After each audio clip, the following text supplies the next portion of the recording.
Hi guys! Kamusta po kayong lahat? So ngayon ay gagawa po tayo ng reading. So, ang gagawin natin single sign pero po i-upload ko siya per element para hindi po masyadong madami. And kung bago pa lang po kayo sa channel ko, don't forget to hit like and subscribe para po updated kayo sa mga videos na i-upload ko. At paalala lang po, hindi po lahat ay makaka-resonate. So take what resonate and leave what doesn't. At sa mga gustong magpa-private reading, message lang po ako sa Facebook or Instagram, nasa description box below. At ipipin ko din po siya, okay? So, sa air signs tayo ngayon. Oops, sorry kung may maririnig yung mga ingay. Nasa kabilang room kasi ako. So, air signs. Simula tayo sa Gemini. Love reading para sa mga Gemini.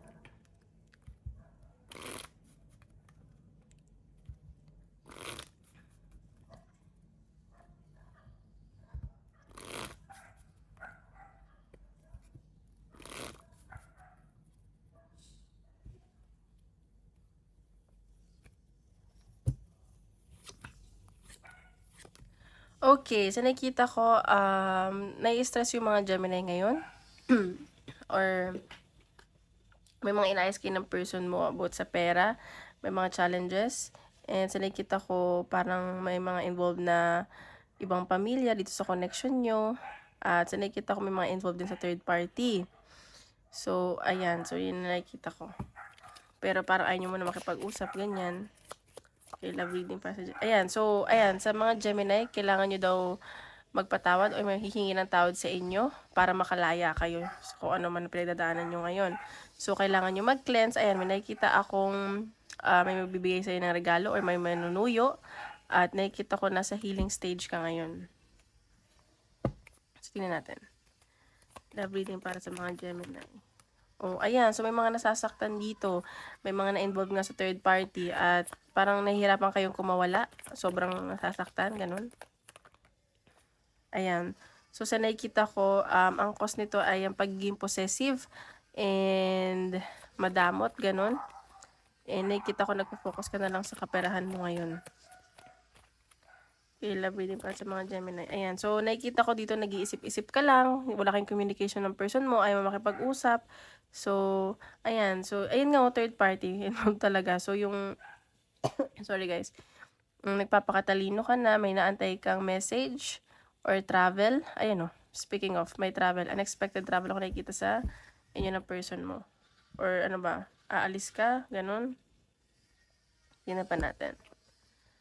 Love reading ng mga Gemini.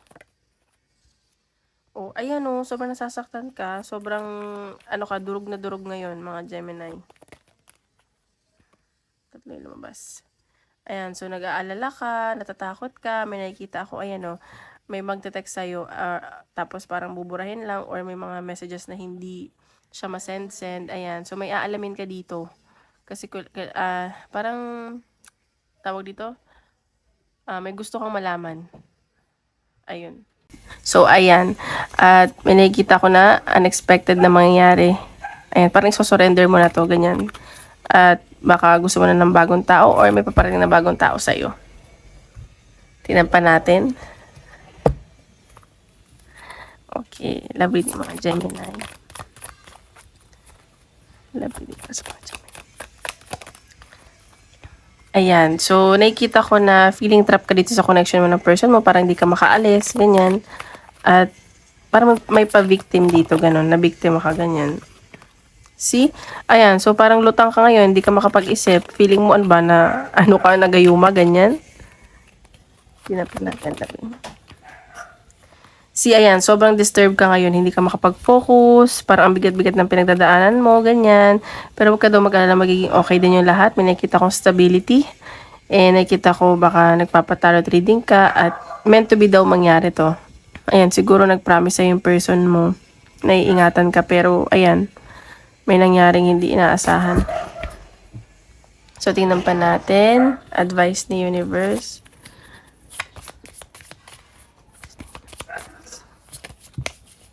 Okay, ayan o, endings are inevitable. So, sinasabi dito kung may ending na nangyari, huwag ka daw mag-alala kasi parang normal naman yun mangyari at may magandang dahilan bakit kayo nag-end. So, ayan, focus on here and now. So, nakikita ko Baka kailangan mo makipag-usap sa friend mo or magkikita kayo ng friend mo at pag-uusapan nyo yung endings na nangyari sa'yo or alam mo yun, kailangan mo mag-focus sa ngayon. Okay, so ngayon naman punta tayo sa career ng Gemini. Career. Oops. Ay.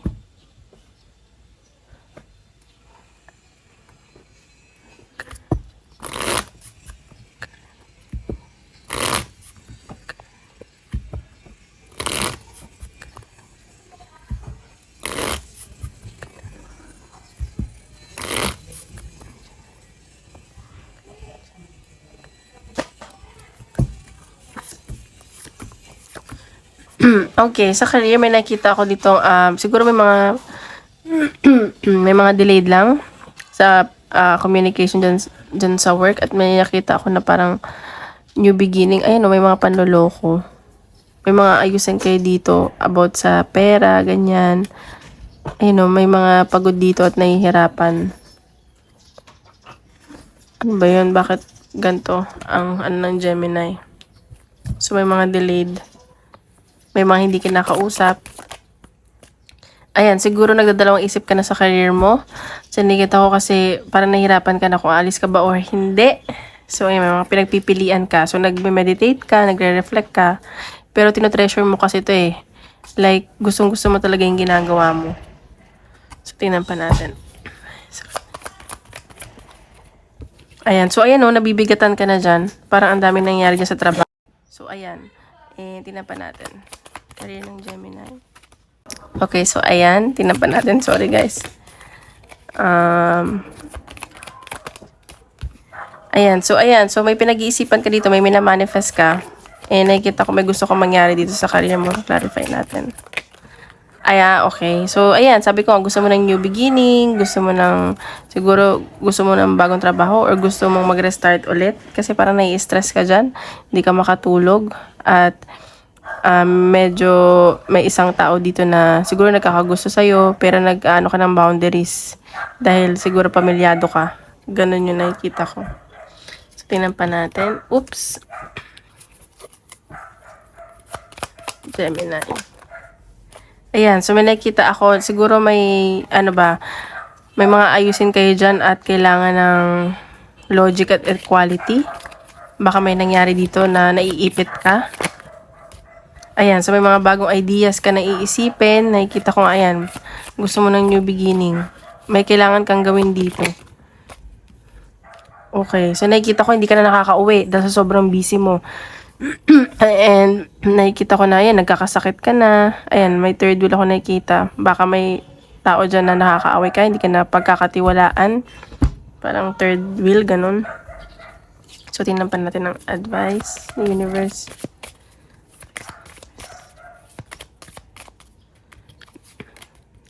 Overcoming obstacles, you can overcome anything. So, ayan. So, pinapakita dito kung ano man nangyari dyan sa career mo, ma-overcome mo naman daw yan. May kailangan ka lang gawin at pag-isipang mabuti. Ayan, may mga blessings na paparating sa'yo.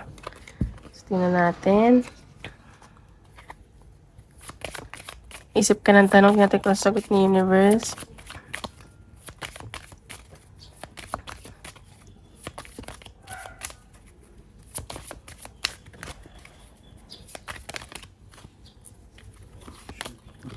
Romance. Ayan. So, may paparating na romance sa'yo or no need to worry.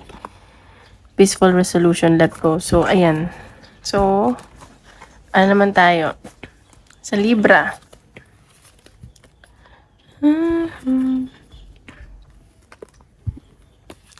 Love reading ng mga Libra.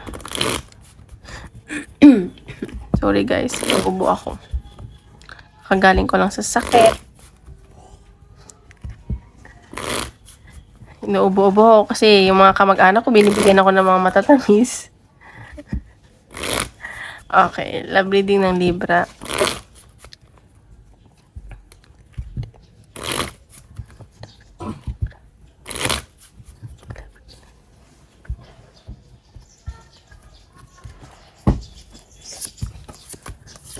Oh, wow.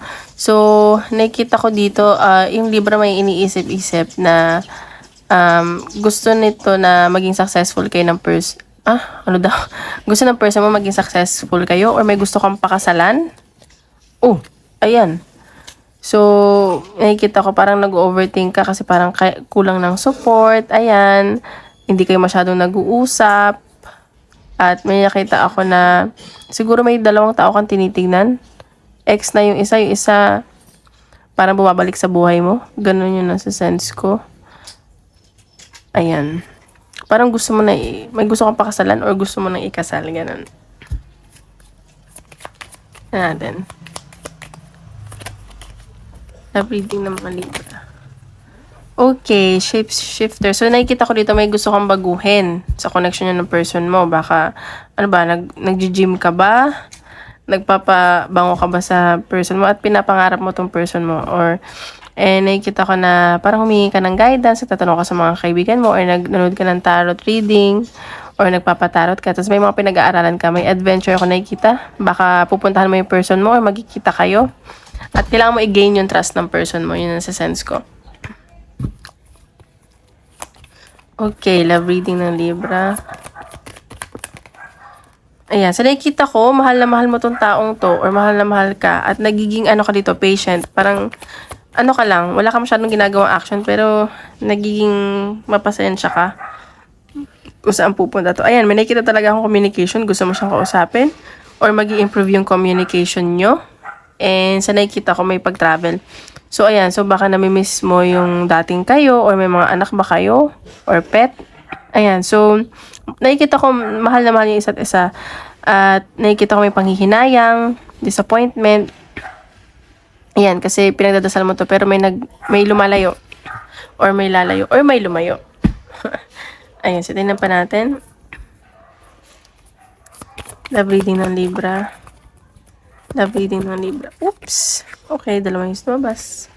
Blocked obstacle. So, ayan. So, nakikita ko may kailangan kayong tawag dito, may mga obstacles na kailangan kayong lampasan kasi yun yung blockages nyo. Kasi may nakikita kasi ako dito ng mga kasinungalingan, tapos may mga tinagong sikreto. Ayan, her. Divine Feminine.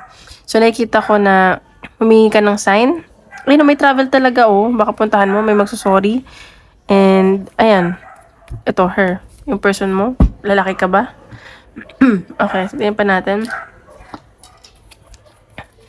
Love reading ng mga Libra. Ayan, stop. So, nakikita ko dito, parang may nangihingi ng break or nag-iisip-isip ka at parang ayaw mo makipag-usap ganyan. So, nakikita ko dito na may pinapahalagahan ka dito eh. Gustong-gusto mo tong connection na to or may bibigay ka regalo. Tingnan pa natin. Ayan. So, nakikita ko may new beginning na napaparating sa connection nyo. Ayan. Kung naging mabait ka naman daw, kung ano man yung ginawa mo, ibabalik naman sa'yo. Nakikita ko na umihingi ka ng tulong, kung ano dapat mong gawin. Ayun, may pag-travel talaga, Libra. Uy, baka mag-propose ka na sa person mo o yung person magpo-propose sa'yo. Tingnan pa natin. Advice from the universe. Okay, potion. Remember to practice self-love. So, sa ngayon, mag-practice ka muna ng self-love o baka yung person mo nagsa-self-love and let them go. So, pinapakita ko dito, let them go, it means parang yung kung ano man yung nangyari sa past, let go na, magkapatawaran, ayan, or gawin mo para sa sarili mo. Kasi parang nasa-sense ko dito, iniisip-isip mo pa yung past. So, yung mga nangyari, hindi magandang nangyari. So, let go muna daw. Okay? So, ngayon po tayo sa career ng Libra.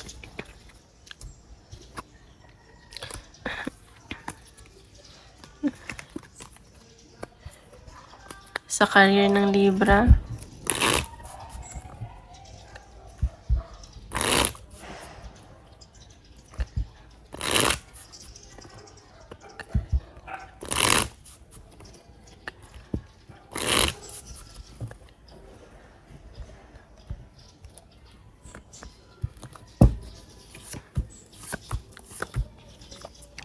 Okay, so nakikita ko dito, sa trabaho mo, okay, nakikita ko, okay naman yung trabaho mo. May mga, ano lang, may mga miscommunication, may mga hindi nag-uusap-usap dahil sa trabaho. And nakikita ko na parang malalapit na kay isa't isa na mga katrabaho mo, ganyan. Okay naman yung kaperahan mo. So, nakikita ko na nai-stress ka. Ayan o, may pinuputol yung communication. Tingnan pa natin. Ayan, so shadow work. So, siguro, sa sobrang stress mo, gusto mo na mapag-isa. Kasi parang napapagod ka na din. Ayan o, healing o. So, parang may pinagdadasal ka dito. Gusto mo na mapag-isa. Tingnan natin. Sa career ni Libra.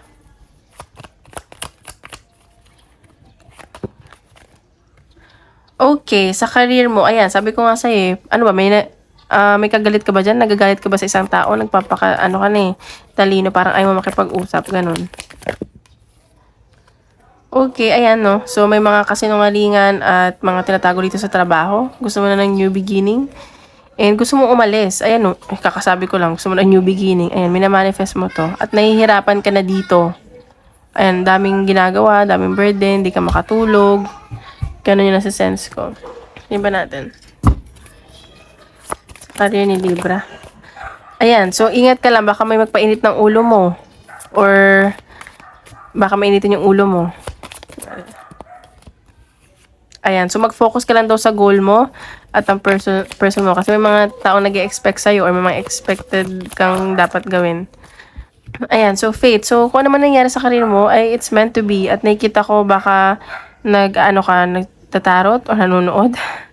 Ayan, kasi ito eh, kahit commitment na kasi ito, kaya medyo mahirap kasi contractual, ganyan. So mag-enjoy ka na lang daw with friends, magsimba ka, ganun yung nasa sense ko. Okay. Career ni Libra. Okay, tingnan natin. 3 lumabas. Embracing enthusiasm. Shout out to the heavens with happiness. So, maging masaya ka lang, magdasal ka, release control. Huwag mong kontrolin yung mga bagay-bagay para hindi ka mahirapan. Lie back, rest and relax. So, kailangan mong mag-relax. Okay? So, ayan. Punta na tayo sa Aquarius. Love life po ni Aquarius. Love life ni Aquarius.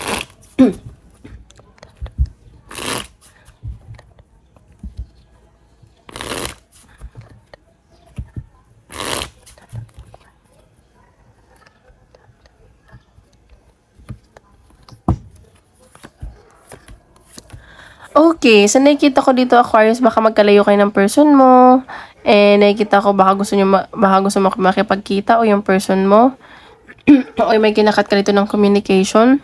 Ayan, uy, may anak ba kayo? Or baka mag-travel kayo, ingat ka, baka mabuntis ka o yung person mo, ganyan. So, may nakikita din ako ditong pagsaselos, insecurity. Ayan, nagdadalawang isip. Sobrang nai-stress na. Ayan. So, tinampan natin.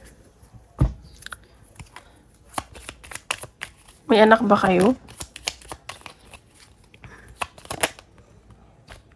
Ayan, Aquarius. So, nakikita ko, may kailangan kayong baguhin sa connection mo or ikaw sa sarili mo para mag-work daw to. Ayan o. So, may mga binivisualize ka dito, tahimik ka lang, parang nag-iisip-isip ka lang, dapat mong gawin. Pero tinatreasure mo tong connection na to. Pero nagdadalawang isip ka talaga, gusto mo na mag-isip-isip. Tignan pa natin. Aquarius. Ayan, so may nakikita akong celebration. Baka nga magkita kayo ng person mo or may isa-celebrate kayo, may magbe-birthday ba? Or magkikita lang kayo? Or napag-uusapan nyo bang magsama or ikasal, ganun? Ayan o, so nakikita ko isa sa inyo hoping pa dito sa connection na to. Kasi parang iba yung saya na binigay sa'yo ng person mo or yung person mo, ganun. I-reverse nyo na lang. Ayan, so, nakikita ko dito, nagpapaka-strong, independent woman or man ka lang. Nilalakasan mo na yung loob mo. Alam mo yun. Ayan, no, may nakikita akong celebration. Humingi ka siguro ng mga advices sa friends mo or magta-travel kayo. Mahal ka nitong person mo, nakikita ko. Oops, baka 2 tao yung involved sa'yo. Ayan, 2 tao, nakikita ko. 2 tao ba iniisip mo, Aquarius? Tingnan pa natin. Ayan, so inspiration. So siguro nakikinig ka ng music, na-inspired ka, pag alala mo yung person mo pag nakikinig ka ng music. Peace. So ayan, so gusto mo nang siguro magkaayos kayo or gusto mo nang mag-beach para makapag-isip-isip ka. Ayan, courage. So, ayan o, sabi ko na nga ba, kailangan mo lang lakasan siguro, maging matapang ka lang ulit. Non-commitment, independent. Kasi parang ikaw, parang sa sarili mo, parang hindi mo na kaya mag-commit. Kasi masyado ka na independent. Grass is greener, possibilities. So, pero ano pa, mas feeling ko, mas focus mo yung finances mo ngayon. Ayan o. Marami pa daw paparating sa opportunities. So, tingnan pa natin. Ayan, so feeling mo natatrap ka dito sa connection mo or ayaw mo ulit mabiktima. Baka matrap ka ulit, ganun. Ayan, so nakikita ko dito na siguro nag-failed yung relationship mo or ano ba, parang dumating sa point na alam mo yung parang walang-wala ka ng parang naiisip-isip mo yung dating nangyari, yung past, ay memory kayo. Parang, nag-iisa ka. Ano ba yan? Sorry sa, ng dogs. Ayan, protest. So, may mga against pa rin dito sa relationship mo. Pero nag-iisip kayo ng mga bagong plano or baka nga magkita kayo. Medyo awkward lang, ganun. Or nagbubulag-bulagan isa sa inyo. So, yun yung nakikita ko. So, advice. Advice ng universe.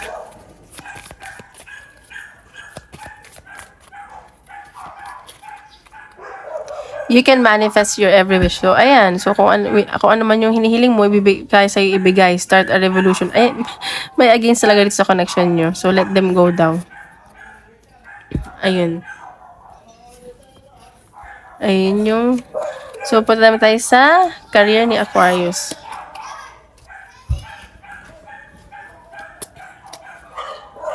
Career ni Aquarius.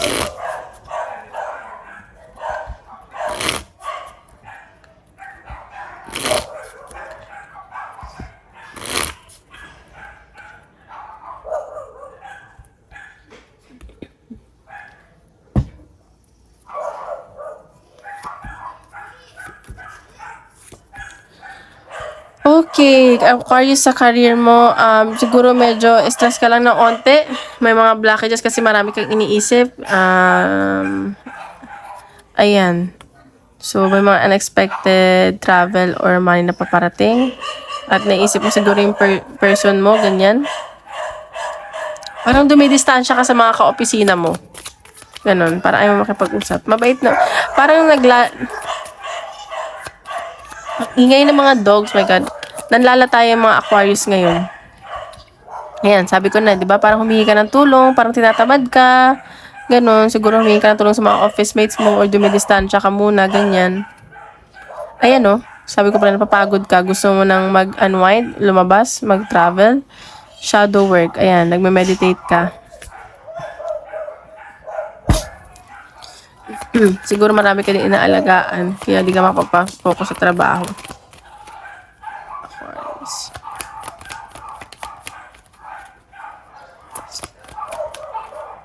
Ayan, so, ayan, gusto mo ayaw mo muna magtrabaho. Parang may gusto kang layuan, may gusto kang puntahan, ganun. Ayan, see? Parang tinatamad ka ngayon, broken-hearted ka ba? Gusto mo lang magpahinga, ganun. Ay, kakasabi ko lang. Bakit nasasaktan ng mga Aquarius? Siguro nahihirapan ka dyan sa trabaho? Or, ano ba, na-involve ba kayo sa third party dyan sa trabaho? Basta marami kayo iniisip, hindi kayo makapag-focus sa work. Ayun o, may inaantay ka siguro. May pag-travel ka o. So, tingnan pa natin. Sa career ni Aquarius. Ayan, so ingat ka lang, baka ma-scam ka or feeling mo na-scam ka. Kasi parang may mga unfair na nangyari dyan sa work. Ayan. So, baka sa family mo to, na-scam ka ba ng family mo? O nagtatrabaho ka lang para sa pamilya mo? Ayan, baka tarot reader ka. Or, ano ba? Ano ba to? Kung ano man nangyari daw sa'yo, ay yun yung dapat mangyari. Ayan o, friendship. So, baka may mga ka-work ka dyan na gusto mo na lang, makipag-usap sa kanila. Ayan, gusto mo magsimba. Ayan. Yan natin, advice ni universe. Ayan, traveling lightly, simplify your life. So, pinapakita ko dito, baka may lakad ka. Hindi naman abroad, parang ano lang, dito lang siguro. Ano lang, wag ka lang daw masyadong magdala or mag-ingat ka lang, baka mapagastos ka, ganun. Tignan pa natin. Ay, okay na pala yun. So, isip ka ng tanong, tingnan natin kung ano sasagot ni Universe. Abundance. See, may abundance na paparating sa mga Aquarius. Get more information. Perfect timing. You are ready. So, ayun guys. Maraming salamat po, Air Sign. Sorry ang ingay ng video nyo. Tomorrow ulit. Bye-bye.